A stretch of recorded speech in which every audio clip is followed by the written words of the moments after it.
तब छत्तीसगढ़ की तमाम बड़ी खबर आप तक पहुंचाएंगे, लेकिन सबसे पहले भिलाई से इस वक्त एक बड़ी जानकारी। इस्पात संयंत्र में डकैती हुई है। बंदूक की नोक पर बड़ी मात्रा में तांबा लेकर डकैत वहां से फरार हो गए। स्टोर पारा पुरैना स्थित पीसीबी प्लांट जहां की घटना है। संयंत्र प्रबंधन की ओर से रिपोर्ट कराई गई है पुलिस में। भिलाई 3 जीआरपी क्षेत्र का ये पूरा मामला। बड़ी आपराधिक घटना, एक बार फिर से डकैती का मामला छत्तीसगढ़ से सामने आ रहा है। इससे पहले रायगढ़ में आपने डकैती देखी, लेकिन इस बार पैसे नहीं, ज्वेलरी नहीं, भिलाई इस्पात संयंत्र से बंदूक की नोक पर बड़ी मात्रा में तांबा लेकर डकैत भाग गए। सहयोगी मिथिलेश हमें ज्यादा जानकारी देंगे। मिथिलेश, विस्तार से जानकारी फिलहाल इस पूरी वारदात पर। देखिए, ये भिलाई इस्पात संयंत्र का यार्ड है, पीसीबी यार्ड है, जो चरोदा में आता है।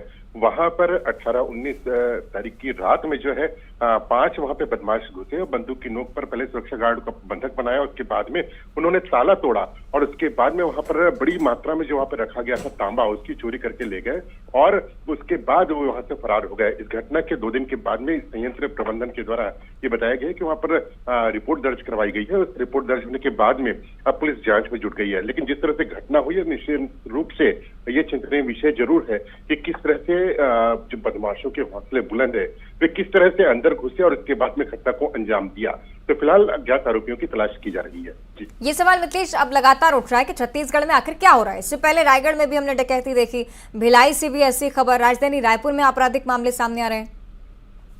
निश्चित रूप से जिस तरह से घटना जो हो रही है, चाहे हत्या की वारदात हो रही है, चोरी की बात हो रही है, चाहे डकैती की बात हो रही है, तो कहीं ना कहीं कानून व्यवस्था पे जरूर सवाल खड़े होते हैं। क्योंकि लगातार एक के बाद एक अभी हम भिलाई में जो घटनाएं हुई, लगातार 3 दिनों तक 3 हत्या की वारदातें हुई, जिसमें लोग सड़क तक उतर आए और उनको जो सड़क पर उतर आकर उन्होंने प्रदर्शन किया था। तो ये कानून व्यवस्था में निश्चित रूप से सवाल खड़े होते हैं। पुलिस को चाहिए कि ये व्यवस्था को जो दुरुस्त किया जाए ताकि इस तरह की घटनाएं की पुनरावृत्ति न हो। और जिस तरह से अभी जो घटनाएं हुई है, लोगों में इतना आक्रोश है कि वे कभी पुतला दहन कर रहे हैं, भूख हड़ताल चल रही है, लगातार 3 दिनों से भूख हड़ताल भी चल रही है ताकि दोषियों पर उचित कार्रवाई की जाए और जो पीड़ित परिवार है उनको मुआवजा भी दिया जाए। तो लगातार जो घटनाएं होती है, चिंतनीय विषय जरूर है। जी बिल्कुल, सख्ती की बहुत ज्यादा जरूरत है। मिथिलेश आप बने रहेगा हमारे साथ, आगे भी आपसे चर्चा करेंगे।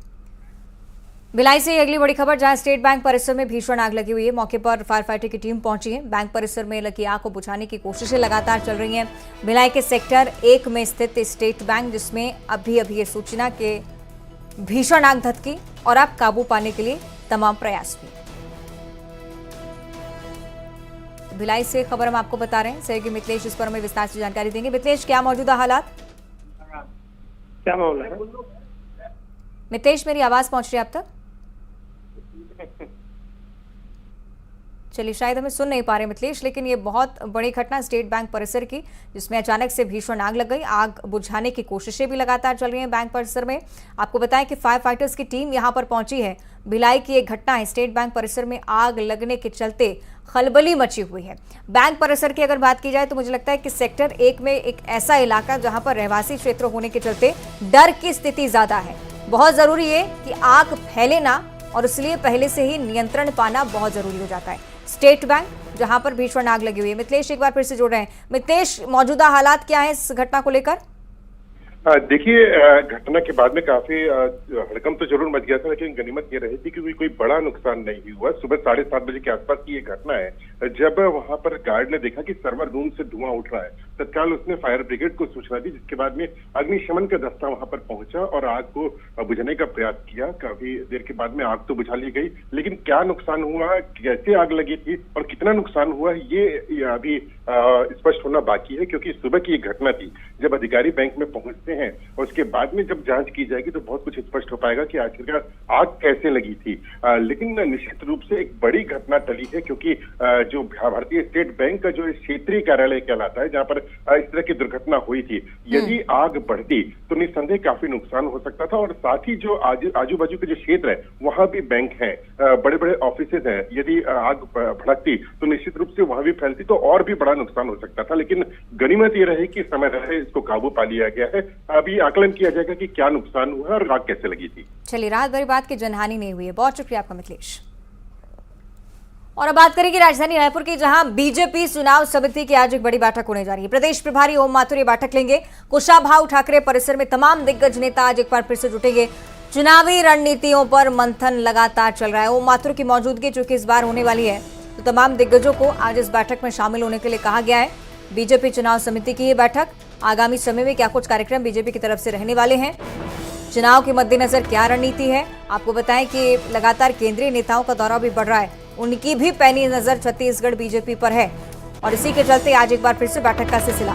कुशाभाऊ ठाकरे परिसर, तमाम दिग्गज नेता, प्रदेश प्रभारी ओम माथुर सहित इस बैठक का हिस्सा होंगे।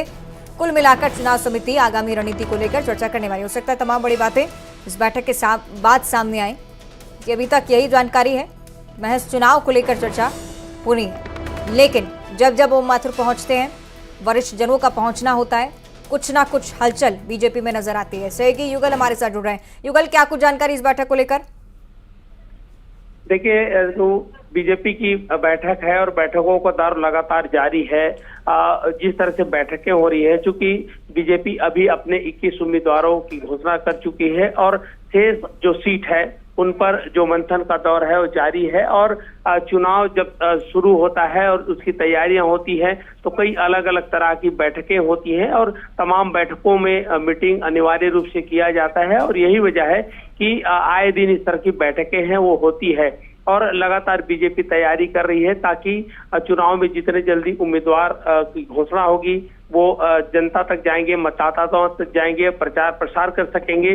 तो उसी कड़ी में अलग अलग जो समितियां हैं उनकी अलग अलग बैठक है वो आयोजित होती रहती है। और उस एक हालांकि बीजेपी का कहना है कि एक इस तरह की बैठकें हैं चुनाव के समय में लगातार होती रहती हैं, तो बैठकों का दौर लगातार जारी है और बीजेपी लगातार बढ़त बढ़ाए हुए है क्योंकि जितने जल्दी अन्य दलों पे वो मनोवैज्ञानिक तरीके से बढ़त बनाएंगे तो उनका फायदा भी उनको मिलेगा और बीजेपी सत्ता में वापसी के लिए चरणबद्ध तरीके से, चाहे वो मीटिंग हो चाहे प्रत्याशियों का घोषणा है, तमाम है उसको कर रही है। और यही वजह है कि जो बैठकों का दौर है लगातार बीजेपी की ओर से की जा रही है।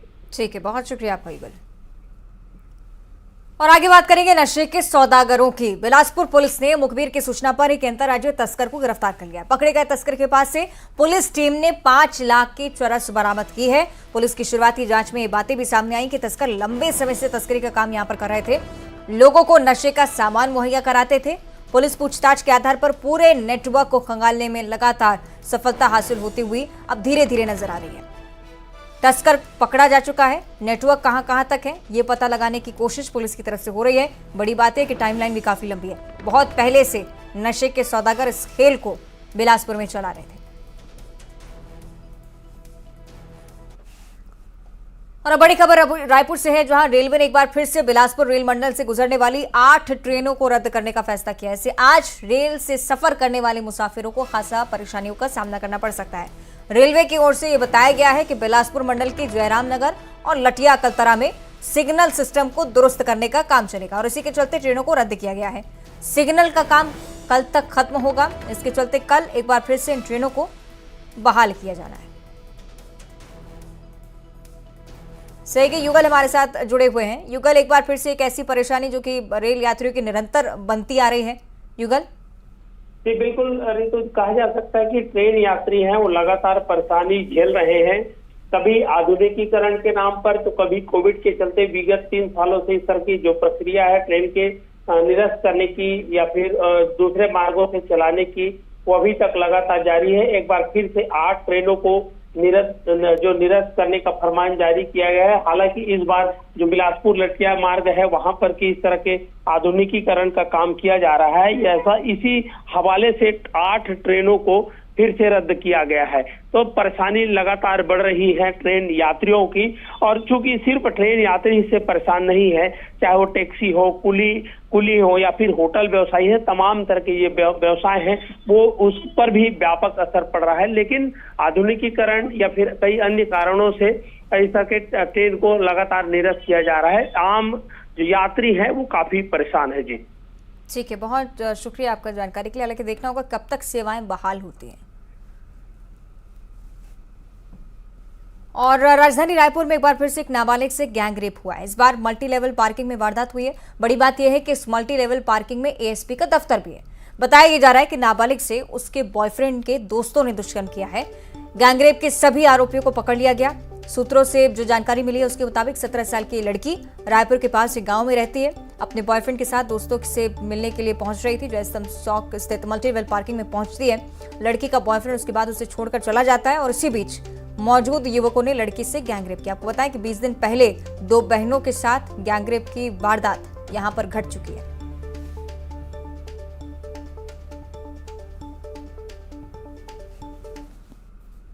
सर, सोम और मंगल दोनों दिन का है। सोमवार को जो अपना मल्टी लेवल पार्किंग है राज पैकेज के पास में, वहाँ पे मल्टी लेवल पार्किंग में जो सिकंदर नाम का आरोपी है, जो महिला की पूरा परिचित भी बता रही हैं, उसके साथ ज़बरदस्ती शारीरिक संबंध बनाए। और जब मंगलवार को महिला पहुंची, बालिका पहुंची वहाँ पे पीड़िता, तो वहाँ पे अन्य 2 लड़के जो सिकंदर से पूर्व परिचित थे और आते जाते रहते थे, उसमें से एक लड़के ने लड़की को कार में लेके गया और एक साथ में भी गया था। तो वो उसमें से एक लड़के ने संबंध बनाया। इस प्रकार से 2 लड़के ने संबंध बनाया लड़की को अलग अलग टाइप में और गार्ड के रूप में और कार में, और एक लड़के ने उसमें सहयोग किया। इस प्रकार से हमने 3 आरोपी अरेस्ट किए हैं इसमें। राजधानी रायपुर में बदमाशों के हौसले कितने बुलंद हैं और इसका अंदाजा आप ये लगा सकते हैं कि ये मल्टी लेवल पार्किंग है। और आप ये देख सकते हैं कि ये एडिशनल अतिरिक्त पुलिस अधीक्षक जो हैं उनका ऑफिस है और यहाँ से अब ये मल्टी लेवल पार्किंग है। और यहाँ इसके नीचे हम आपको दिखाते हैं, यहाँ पर गैंग रेप की घटना हुई है और पिछले 20 दिनों में राजधानी रायपुर में ये दूसरी बड़ी घटना है। इसके पहले मंदिर हसौद में राखी के दिन गैंग रेप की घटना हुई थी और उसने पूरे राजधानी रायपुर को ही नहीं बल्कि पूरे छत्तीसगढ़ को दहला दिया था। और इसके बाद में कल 19 सितंबर की रात को यहाँ पर फिर से एक गैंग रेप की घटना, और ये शहर के हृदय स्थल यानी जयस्तंभ चौक है, वहाँ पर ये मल्टी लेवल पार्किंग है। और आप देख सकते हैं कि यहाँ पर पुलिस की गाड़ियाँ भी पार्क होती है और हम आपको दिखाएंगे कि कहाँ पर ये घटना हुई है। यानी कि नीचे गार्ड रूम है और गार्ड रूम में जिन लोगों को पार्किंग का ठेका दिया गया था उन लोगों ने एक नाबालिग के साथ में गैंग रेप किया। अंदाजा लगे कि कितनी खौफनाक ये घटना है। यानी कि आप ये सोचिए कि अमूमन ये होता है कि दूर दराज में इस तरह की घटनाओं में ये एक्सक्यूज दिया जाता है कि सुनसान में इस तरह की घटना हुई। राजधानी के रायपुर यानी कि जो प्रदेश की राजधानी है, छत्तीसगढ़ की राजधानी है और प्रदेश का हृदय स्थल है जयस्तंभ चौक। यहाँ से आप देखेंगे लगातार यहाँ पर ट्रैफिक आना जाना होता है और ये मल्टी लेवल पार्किंग है जहाँ पर तमाम वीवीआईपी गाड़ियाँ खड़ी रहती हैं और ये पुलिस अधीक्षक का दफ्तर है। और उसके यहाँ पर जो है वो रात को यहाँ पर कल गैंगरेप की घटना हुई। और सबसे बड़ी बात है कि आज वीवीआईपी मूवमेंट भी था और उसके बाद इस तरह की घटना जो है वो सोचने पे मजबूर करती है कि कहाँ पर जो है वो सुरक्षा है। तो ये आप देखेंगे और 3 लोगों को गिरफ्तार किया गया है जिसमें पार्किंग मैनेजर का बेटा है और 2 अन्य लोग हैं वो जो नाबालिग है। तो आप देख सकते हैं कि 2 फ्लोर नीचे एडिशनल एसपी के दफ्तर के नीचे ये जो पार्किंग है यहाँ पर बताया जा रहा है कि यहाँ पर रेप की घटना को अंजाम दिया गया। और तीनों आरोपी जिसमें से एक पार्किंग मैनेजर का बेटा है, एक 35 साल का अविनाश बेहरा, अरविंद नगर का रहने वाला है, 31 साल का सिकंदर जैन कांकेर का रहने वाला है। इसके अलावा तीसरे आरोपी का नाम गौरव राज है। और यहाँ पर जो है वो पर्ची काटी जाती है, पार्किंग की पर्ची काटी जाती है और तीनों आरोपी जो है वो यहाँ पर ठेके का काम करते हैं। बड़ी बात यह है कि जिसे ठेका दिया गया है ये भी बताया जा रहा है कि उसी में से एक व्यक्ति को जो है आबकारी एक्ट के तहत थोड़े दिन पहले गिरफ्तार किया गया था। यानी कि आप सोचिए कि नगर निगम पर भी सवाल उठते हैं कि जब ठेका दिया जाता है तो वेरिफिकेशन नहीं किया जाता कि कैसे व्यक्ति को ठेका दिया जा रहा है। और आप अंदाजा लगा सकते हैं कि राजधानी का ये देखिए ये मेन सड़क है और ये हृदय स्थल जो है वो ये आप देखेंगे राजधानी रायपुर का ये हृदय स्थल है, जयस्तंभ चौक है और वहाँ की मल्टी लेवल पार्किंग है। और यहाँ पर अगर रेप की घटना को अंजाम दिया जाता है तो आप अंदाजा लगा सकते हैं कि कानून व्यवस्था का खौफ कितना है। और ऐसे में जब शहर के बीच में कोई लड़की सुरक्षित नहीं है तो फिर आप कैसे सोच सकते हैं कि जो आउटर इलाके हैं वहाँ पर कोई सुरक्षा है। और ये शहर का हृदय स्थल है और ये देखिए आप ये यहाँ पर लिखा है कार्यालय अतिरिक्त पुलिस अधीक्षक शहर। यानी ये जो काम जिन्हें एक तरह से जिन्हें सुरक्षा का काम दिया गया था वही हैवान बन गए। और दिन भर अगर हम बात करें चाहे दिन को हो चाहे रात को पुलिस के जो कर्मी हैं उनका आना जाना यहाँ पर लगा रहता है। तो जाहिर तौर पर सवाल ये भी उठता है कि जब इस घटना को अंजाम दिया गया उस समय पुलिस कहाँ थी। कैमरा पर्सन इमरान के साथ ममता लांजेवार, न्यूज़ 18 छत्तीसगढ़, रायपुर। और इस वारदात पर पूर्व मंत्री राजेश मूणत ने ट्वीट किया है। कह रहे हैं कि राजधानी में अब बेटियां सुरक्षित नहीं है, कभी चाकूबाजी होती है, कभी लूट होती है। इस तरह की वारदातें प्रदेश में लगातार बढ़ती जा रही हैं और उसी के चलते प्रदेश अशांत हो गया है। तस्वीरें आप देखिए ट्वीट की, राजेश मूणत की तरफ से ट्वीट। कल यह आपराधिक घटना, इससे पहले भी रेप की कई सारी वारदातें छत्तीसगढ़ में हमने देखी और उसी के चलते उनकी तरफ से साफ शब्दों में लिख दिया गया है कि प्रदेश अशांत हो चुका है, बेटियों के लिए ये जगह सुरक्षित नहीं है।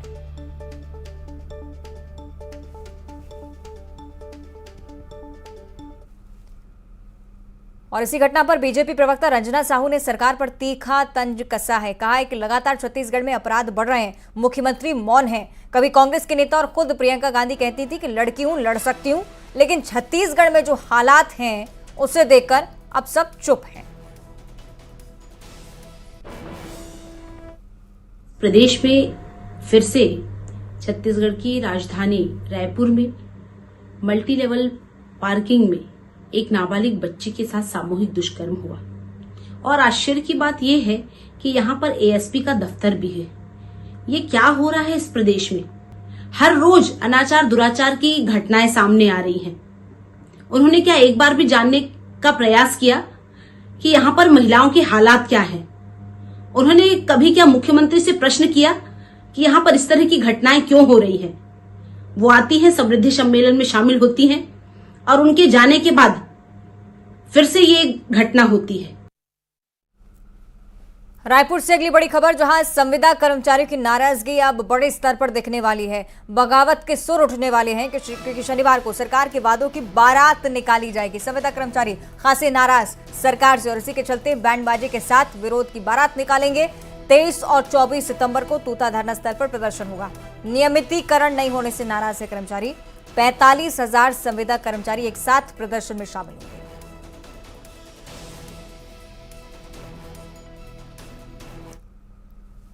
एक तरफ संविदा कर्मी, दूसरी तरफ सफाई कर्मचारी। सरकार के खिलाफ प्रदर्शन की राह पर ये कर्मचारी भी। अंशकालीन स्कूल सफाई कर्मचारी जो कि लगातार प्रदर्शन पर हैं। कर्मचारी कल सीएम हाउस का घेराव करने के लिए निकलेंगे। कर्मचारी खुद को रेगुलर करने की मांग कर रहे हैं। कलेक्टर दर पर मानदेय देने की भी मांग शामिल है। 43,000 सफाई कर्मी इस आंदोलन का हिस्सा होंगे।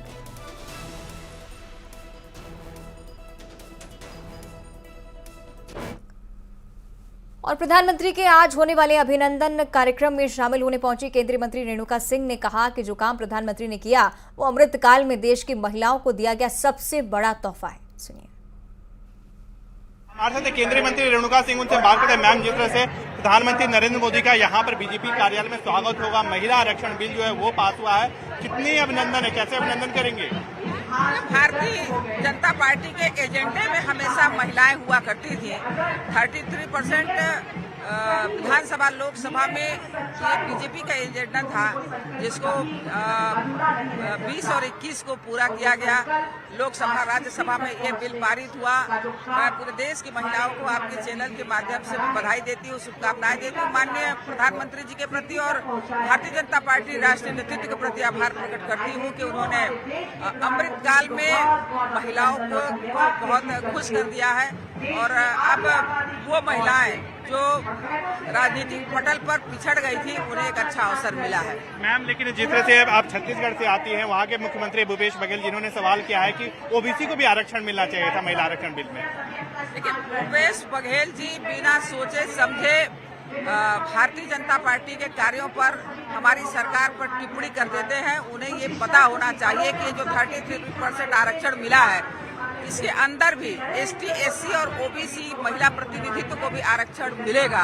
भूपेश बघेल जी को मैं याद दिलाती हूँ कि जब वहाँ डॉक्टर रमन सिंह की सरकार थी, आदिवासियों को 32% आरक्षण मिला हुआ था, उसे उन्हें घटा दिया, 12% घटाकर 20% रखा है।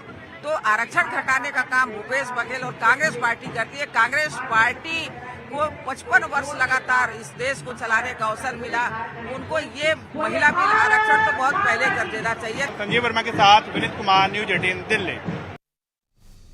और छत्तीसगढ़ में चल रही बीजेपी की परिवर्तन यात्रा पेंड्रा पहुंच गई है। परिवर्तन यात्रा का जहां पेंड्रा पहुंचने पर बीजेपी कार्यकर्ताओं ने जोरदार स्वागत किया। मीडिया से बातचीत में नेता प्रतिपक्ष नारायण चंदेल ने कई बड़ी बातें कही। कहा कि साल 2003 में परिवर्तन यात्रा निकाली थी, तब भी सरकार बदली थी, इस बार भी यही उम्मीद है।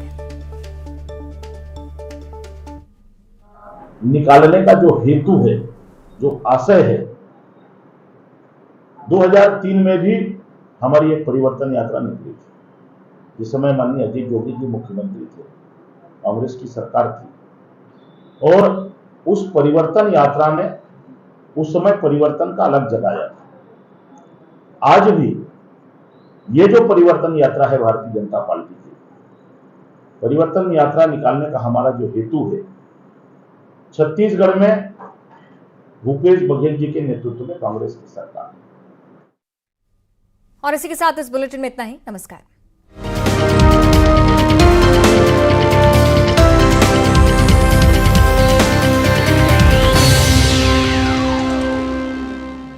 सैमसंग रूप से घायल